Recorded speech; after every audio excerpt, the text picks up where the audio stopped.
We are continuing with SPD, or pubic symphysis pain and discomfort.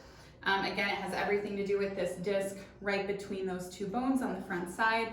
You want to avoid shearing force, which is this kind of force, because that's going to create a lot of pain. And you also want to avoid the pull. So before we get into stretches, something you could do is wear a lumbosacral support belt. Again, in our resources, definitely always on our resource page on the website as well, at chiroformoms.com, and it's always changing just because we keep up to date on that stuff. But you want to basically hold tighter, so keeping those ligaments and everything tight, because again, you have relaxing kicking through your body. So sometimes wearing a lumbosacral support belt low like that is going to help with that shearing force through your pubic symphysis. A couple of things that you can try at home. Again, I want you to be mindful with SPD.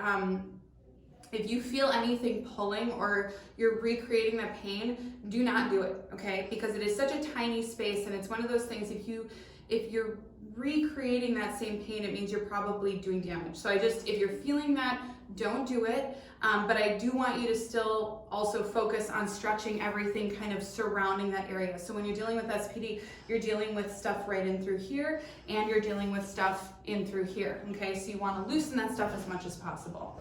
Now, ball's gonna be your best friend. Ball is my favorite thing in the whole world anyway, right? I talk about this in most of my videos. You wanna start with engaging your lower abdomen, so kind of that transversus abdominal area. You're gonna just kind of pull in, and then what I want you to do is isolate front and back if you can. And if you can't, that's okay. Again, listen to your body, but that's a good place to start. And then where I want you to go is to your adductors. So take a couple of fists. We're gonna basically just isolate those muscles to start, fatigue them a little bit. You're gonna basically be pushing against your fists. So I'm pushing in. I would just hold for 5 seconds. And then where you wanna go from there, because again, you're already in a nice place here, so you can decide how wide you wanna be. And you take a lot of that balance factor out, so this is a lot safer than if you were standing. I'll show you the standing way too though. But you can do this, where you're turning away from the leg that you're pushing into, so you're stretching those adductors. It feels really, really nice. The next thing you can do is take a roller, like a baking roller at home. You can certainly order something like this on Amazon, but you're gonna take it and basically lengthen these adductors up toward your pubic symphysis. Because again, you're just trying to take pressure off anything that's pulling down or pulling away. So you want to move up toward your heart, always move up toward your heart, especially when you're talking extremity. Don't be afraid to get into these quads, okay? You want to be pulling up like that. Okay, I'm going to show you the standing version for your adductors. You get into a squat, which is always really good with pregnancy anyway, right? But again, if you're feeling that force, don't push through it.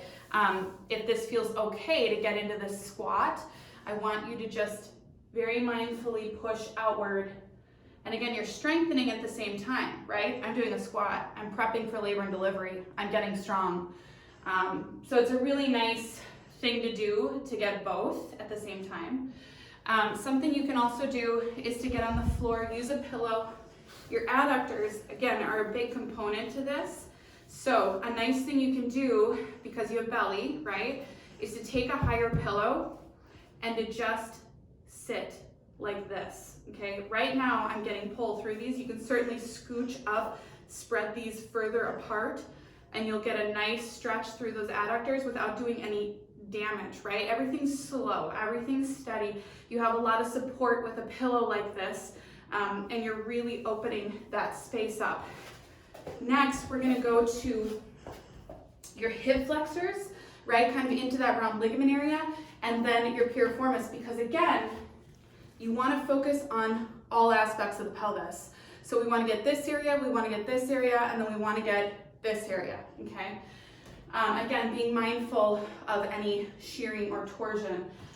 For your piriformis, and I think I said round ligament first. Okay, we're gonna go back.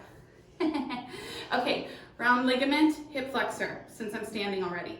Cross a leg behind you, bring your other arm up, and pull across. Okay, really lengthening through this hip flexor, but being mindful of that shearing force and being really careful with yourself, but it's nice because you can do it anywhere. And then the piriformis one, so the one for that back muscle, I want you to be in a figure 4, and the reason I really want to talk about this one is because I don't want you pushing down. Do not push down. Down is going to be hip, and down is going to pull from that pubic symphysis. I don't want you to do that with this one. I want you to pull up, bring your back around, and get this muscle on the back side, okay? So that's the difference. We're focusing on this back side to really loosen the pelvis up so that you have a little more give on this back side as well. Okay, try those. Hopefully they're helpful.